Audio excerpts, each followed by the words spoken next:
In my presentation, I'll talk about my application of hybrid flexible learning throughout the pandemic. Since March of 2020, institutions of higher education had to provide a patched education during a crisis. For many of us, that meant creating screencasts on the fly, digitizing all lesson plans, taking crash courses about Zoom, and binging on webinars and tutorials about best practices for teaching remotely.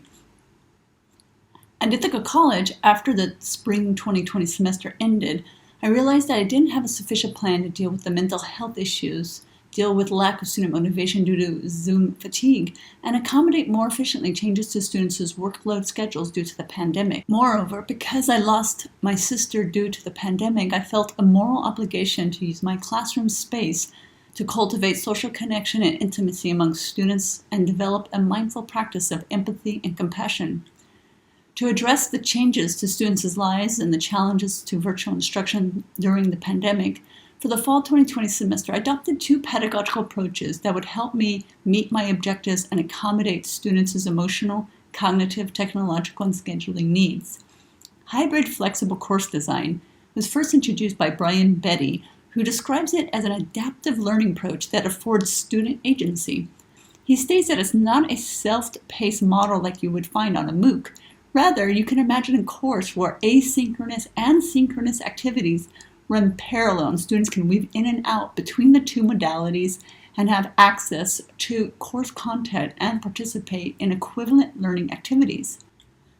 To design my class, I reference writing scholar Troy Hicks and his work about asynchronous learning, which he describes as anytime learning, and synchronous learning as real-time learning. High-flex models are by design empathetic approaches to make higher education more inclusive and accessible. It wasn't designed, however, to accommodate the needs of students during a global pandemic. Writing studies scholar Eric Leek reminds us that empathy is an important social and moral value in higher education. Leek, however, does not ask faculty directly to be more empathetic in the design of their own courses, nor does he ask students to be more empathetic of fellow classmates struggling to meet course deadlines and acquire access to internet or technology. In using high-flex design and critical rhetorical empathy, I had to ask one simple question: how will students suffer, and what could I do to mitigate that suffering? In my class, I made 4 significant changes to my course in the fall. To address the mental health concerns of students, I integrated weekly or bi-weekly check-in surveys, reflections, and digital journal prompts that were shared with me, which I could respond to directly. To address their need for social intimacy and connection, I made room for chat room chatter, icebreaker activities, play, and breakout room sessions. To facilitate learning, I included weekly highlight videos, voice thread discussions, discussion spaces to analyze text, and tutorials with exit quizzes to comprehend and apply the concepts covered in the tutorials. To facilitate the access to course content, I knew that some students would be participating in class while driving or exercising, while sharing space with others, or in their bedrooms. So what worked and didn't work last semester? First, students appreciated and valued my empathetic approach of active listening and dynamic emotional support. I regularly responded to digital journal entries and contacted absent students. Students valued the individualized instruction and the flexibility in the schedule regarding deadlines.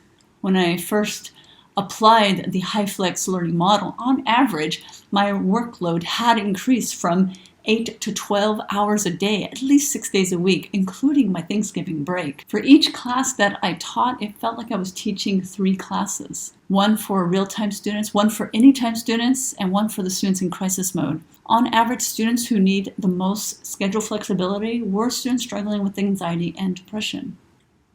Interestingly, students valued the flexibility the most when it benefited them. When they needed to get their work done and it was contingent upon another student's participation, such as peer review or responses to discussion posts, students were frustrated by the flexibility and wished there were more accountability measures in place, like penalties and limited grace periods. However, they acknowledged that their recommendation to the high-flex design meant that we would be removing the one feature that defined it, which is flexibility. To address student complaints about the unexpected consequences of increased flexibility, for the spring 2021 semester, I realized that I needed to reframe the delivery of tasks. For various peer-to-peer reading and writing tasks, I reminded them often to have patience and compassion for those who miss the important deadlines.